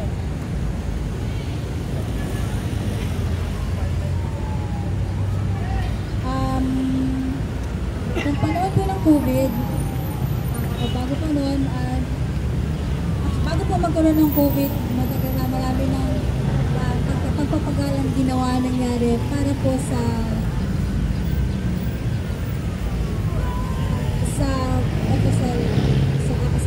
official law.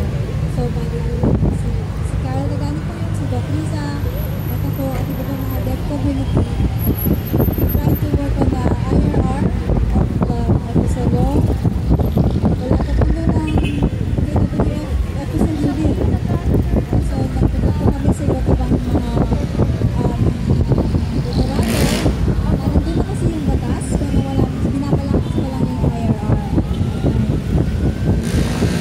So, isang matagal na proseso hanggang sa nagkaroon na ng IRR at doon na meron ng parang maliit na unit doon sa loob ng Komisyon sa Wikang Pilipino.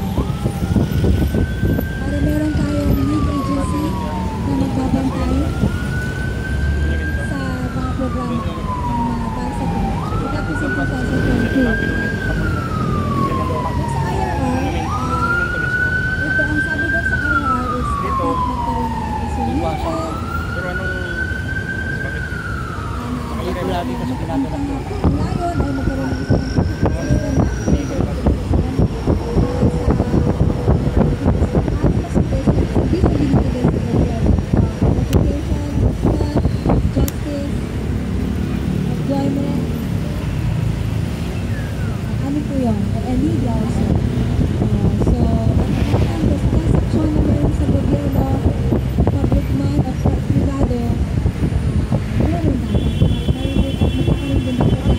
system of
representative.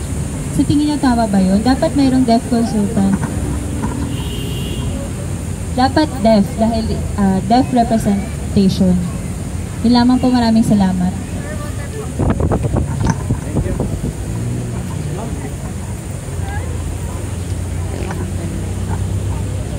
Sunod naman po ay nakalimutan ko kung anong pangalan ng organization, taga Bohol. Bohol. Hello po mga taga Bohol.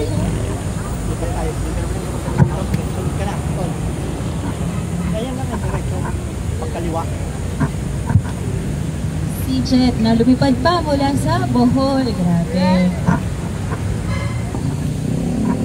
Hello, magandang umaga sa inyong lahat. Ako si Jet. Ito po ang aking name sign. Ako po ay mula sa Bohol.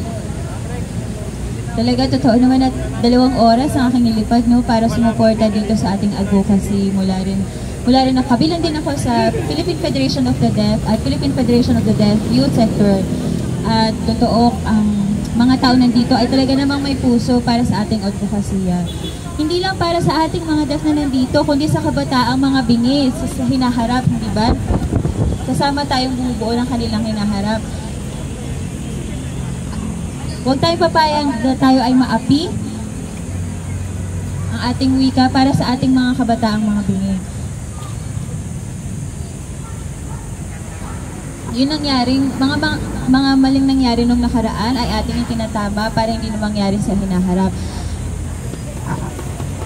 We fight for our rights, our children, kahit na mainit. Nandito tayo, maraming salamat. Wow, ipasa natin ang corona. Maraming salamat, Jet. Sunod naman po ay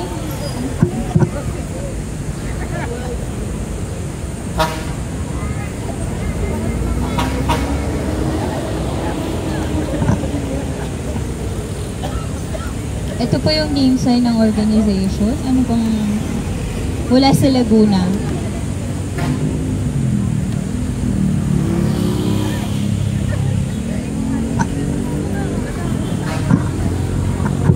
Ano po pangalan? O may representative po tayo mula sa Laguna?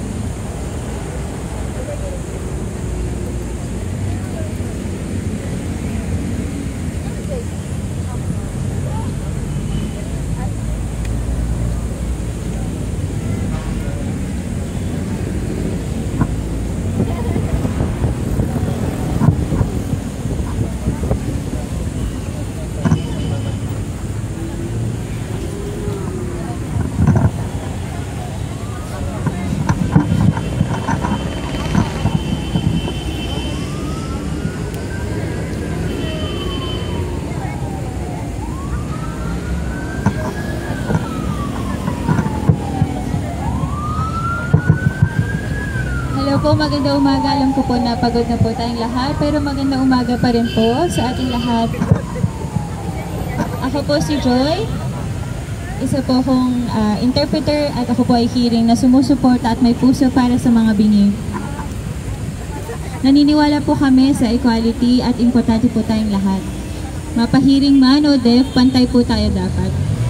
Yun nangyari po sa FSL unit sa Komisyon sa Wikang Filipino ay talaga namang napakasama talaga.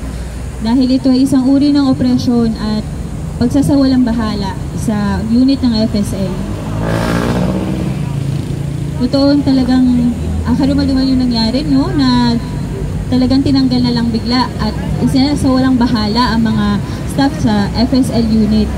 At nagdesisyon na lang sila na hindi man lang kasama ang FSL unit sa pag-meeting o sa pagbuo ng desisyon na ito. Asan ang equality doon?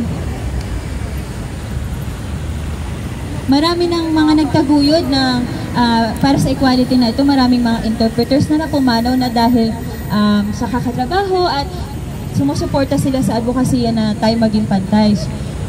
Maraming hearing din na sumusuporta para sa FSL. Nakita ninyo, nagkaroon tayo ng access sa news. May interpreter na tayo para sa balita, para sakaling may emergency. Dahil ito ay angkop sa ating FSL law. Iba't ibang advocacy, di ba? Kagaya ng LGBT. Doon din, may mga interpreter din. Kung wala mga deaf leaders na talagang nagtataguyod ng ating karapatan, sa tingin ninyo, magkakaroon ba ng equality? O gusto nyo kagaya dati na tinuturing lang na deaf and dumb? Di ba hindi natin tinatanggal yun. Maganda na nakikita natin ang mga deaf leaders na talagang tumatayo para sa kanilang karapatan, hindi lang mga hearing. Nakikita nila na kaya pala ng mga bingi na tumayo para sa kanilang karapatan. Hindi lang nasunod-sunuran lang na, sige, bahala na po ang mga hearing. Kung hindi, ang mga deaf mismo ang may alam sa kanilang karapatan at nagtataguy nito. Nakita natin na may maraming matatalinong mga professionals na mga bingi na talagang pumunta dito. Maraming salamat po at maraming salamat sa pagtaguyod at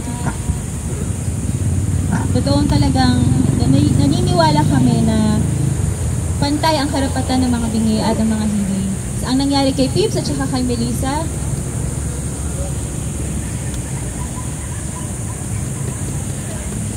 at sa iba't ibang mga organization sa education, talagang sumusuporta tayo sa kanilang advokasya. Huwag po tayong sumuko. Huwag nating tanggapin na gano'n ang ginagawa sa atin ng mga hearing leaders na ini-exclude tayo. Hindi po ito mabuti. Lahat po tayo, huwag nating tanggapin ang pagtanggal sa access. Dapat mayroon tayong access. Kapag hindi naintindihan yung English na nakasulat, pwedeng gestures. May iba't ibang paraan ng pagko-communicate. Huwag kayong susuko. Huwag tayong susuko. May mga grupo ng interpreters na kayang sumuporta rin. Nakita natin ng mga deaf leaders ngayon, talagang malakas ang kanilang ding suporta. Huwag po tayong susuko. Tuloy-tuloy lang po ang laban. Maraming salamat.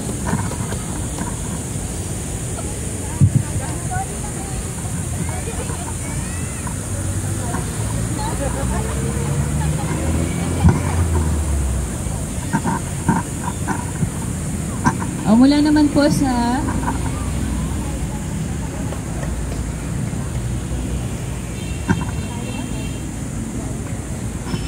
hello po.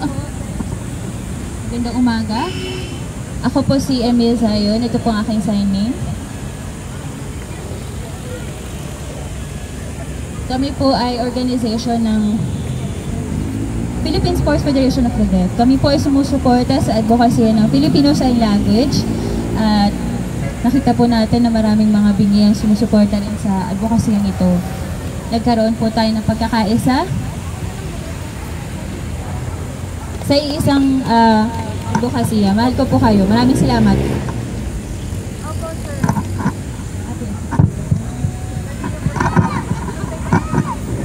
Philippine Federation of the Deaf.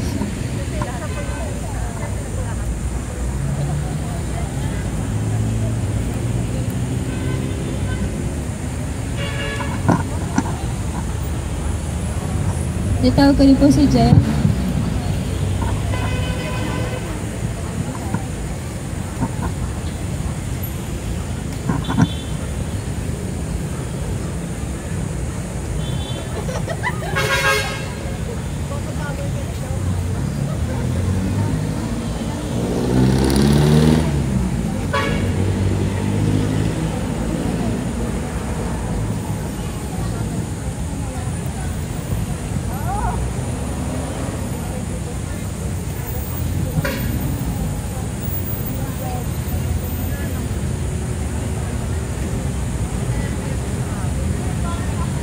Tapos na po ang ating iba't ibang mga organization, mga deaf leaders.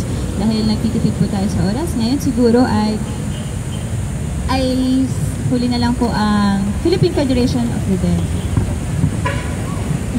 Okay, ang ating presidente, wait lang, sabi nga. Sige, hello, okay. Good morning sa ating lahat. Good morning sa inyong lahat. Salamat. Good morning. Una sa lahat, gusto ko magpasalamat dahil yun nga, nagpunta kayo dito. Yung iba, sa iba't ibang, galing sa iba't ibang organisasyon. At talaga na-appreciate ko yan at sa, yun nga, yung lahat, yung iba sa inyo, nag-absent pa sa trabaho, pero nagpunta pa rin kayo dito at dahil pinapakita nyo may puso kayo para dito. At kayo mga deaf community, ang talagang willing at kailangan yun nga ang ating FSL ay mayaman sa kultura. At ito, yun nga, tignan nyo, lumipad pa ako galing Cebu para dito. Si Jet, galing Bohol yan, nagpunta dito. So, yun talaga importante ang sa ating suporta sa ganitong event. So, itong FSL, talagang ito ay para sa Supreme Court. Meron tayo yan, para sa kinabukasan, para sa mga interpreters din. At saka yun nga, mga court interpreters. At kasi kung nangyari man, ano ba ang meaning pag FSL, pag nawala yan, paano yung kinabukasan? Paano yung accessibility natin? Paano yung mga TV interpretation baka matanggal din yan? Yun ang aming kinakabahala ngayon. So, ngayon talagang sumusuporta kami, dapat talaga i-preserve ito, ang ating lengguwahe kasi gusto natin ang mga empleyado na nagtatrabaho sa Komisyon sa Wikang Filipino, dapat hindi, pag wala na sila, ibig sabihin magsuruwian na sila sa kanilang probinsya, alam nyo kung sino ipapalit, right? Hindi nga nila alam kung sino ipapalit sa mga tinanggal nila eh. So dapat magpapatuloy pa rin sila kasi nga ang nag-aalala kami sa kinabukasan ng komunidad ng mga bingi. So, dapat hindi tayo nag-aalala. To be honest, ang worry namin, ang Komisyon sa Wikang Pilipino, diba, government agency siya, parang pwede niyang gawin. Pwedeng kopyahin ng iba't ibang ahensya ng gobyerno yan sa ginawa nila.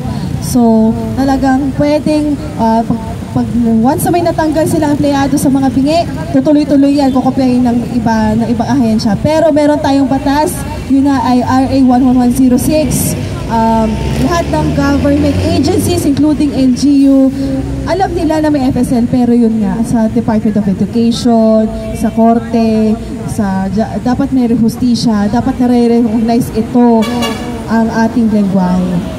So kahit ano man, kahit first time ko man maging presidente ng organisasyon at kahit sino man tayo, dapat sinusuportahan natin yan. Kasi pinagtrabahuan natin to ng ilang taon. Ngayon, na-recognize ng FSL, RA 11106. At alam nyo yan, kinakalat natin yan. Dapat na-stress tayo pag tinatanggal. E di syempre, nagte-training tayo sa mga persons with disabilities. Ang daming training yan. Sa education setting, dapat talaga gamit ang FSL. Paano? Meron tayong batas, RA 11106. So sana, ang next step natin, sa FSL, sa court interpreting naman. Kasi meron na tayong access sa iba't ibang bagay eh. Paano naman sa korte? So, hindi dapat tinatanggal ang bawat isa kasi sana kayo po ay meron totoo lang, konti lang ang mga interpreters natin. Siguro 1:500 deaf. Yan ang ratio natin, mga ganyan. So please, help us. Tulungan nyo kami, suportahan natin ng FSL, suportahan din ang mga organisasyon na nakapaloob sa Philippine Federation of the Deaf. Mahal ko kayong lahat at sa mga interpreters na may puso, mahal din namin kayo. And hopefully kayo, mga government agencies, tulungan nyo din kami. Tulungan nyo din ang komunidad namin. Tulungan nyo din kami para hindi kami naaabuso, nawawala yung pera na dapat sa amin, nawawala yung budget na dapat papunta sa amin, at sana may nasisweldoan sila. Tignan nyo, 1.8 million may budget, kaninong pera yun, diba? Hindi naman sa KWF yun eh. Dito yun, budget natin yan. Yan ang tinuro din sa akin ng aking ina. So, diba, sabi niya, bakit dapat ikaw, Maraya, dapat ikaw, tinuturuan mo yung mga bingi, ikaw mag-lead, lahat. So, lahat, pati education setting, lahat ng iba't ibang ahensya. Kaya, kayo, kung sino yung mga na-expose na sa education setting, hindi ito joke, hindi siya laro, seryoso ito. So, alam nyo ba, sa Cebu, sa Mindanao, sa Manila, ang dami nang may alam, ang dami nang may kamalayan tungkol sa FSA. Talagang kailangan i-preserve natin ito. Salamat. Ngayon, mayroon tayong press release, including ang KWF. Salamat sa inyong lahat. Salamat sa PFD. Salamat sa mga interpreters, sa tagapagsalin ng wikang senya. Salamat sa inyong lahat. Okay, wait. I-introduce ko muna ang sa aking sarili. Ako po si Maraya, galing Cebu. Ako po ang kasalukuyang presidente. Ako naman si Vicky. Ito ang aking sign name. Ako ang vice-presidente ng Philippine Federation. Ito pa rin ang aking senyas, ha? So, nice to meet you all. Ako naman si Jeff. Wag ganito, ha? Ganito lang. Ganyan lang. Okay? Galing ako sa Bohol. Ako naman ang secretary ng Philippine Federation of the Hello! Ako naman request NCNDO. Ano ba sabihin ng NCNDO? Ano na to?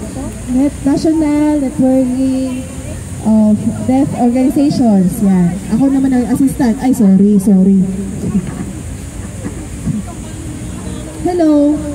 Ako naman si DX Rafa. Itong aking senyas na pangalan. Representahan ng North and South Luzon. Hopefully, sabi ni Maraya, hopefully, PFD, tuloy lang kami sa serbisyo. Totoong volunteer kami, wala kaming sahod, kaya talagang dapat marirecognize ang iba't ibang partnership natin, ganyan. And dapat ang paniniwala natin isulang ang ibigay sa inyo. Salamat sa inyong lahat. Next, program. Si Pips naman na magsasaka.